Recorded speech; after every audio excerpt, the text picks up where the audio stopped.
బావ మనం మా బావతో కలిపి మా విజయ్ గారి 10th మ్యారేజ్ యానివర్సరీకి వెళ్ళాం. అదిగో ఆడే పెళ్ళికొడుకు.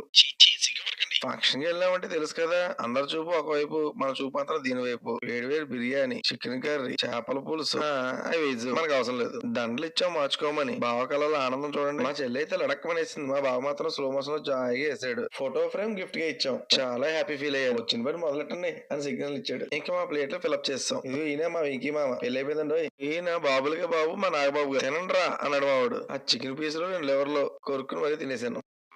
సరే ఎందుకంటే మా రెక్క బావ ఆ రోజు వారం పాపం. ఫిష్ తలకైతే చాలా టేస్ట్ గా ఉంది. ఇంకో మా తొడబావ అడిగాను. బాగుంది. వాళ్ళ అమ్మ మామ మాటలో చూడండి. మా రెక్క బావ ఆ 80 ముక్కలోనే చేప ముక్క చూసుకున్నాడు బాబు. తలదించుకుని సీరియస్ గా తినేస్తున్నారు కదా. ఆయనే డైరెక్టర్ ప్రయాస్ గారు అంటే. మేము అందరం ఖుషిగా తినేస్తున్నాం. కానీ పెళ్లి కొడుకు మాత్రం ఉంటదో లేదో అని మాత్రం బెంగెట్టేసుకున్నాడు. మా ఫ్రెండ్స్ లైక్ కొట్టి please subscribe to Kakinada Kiran. Thank you.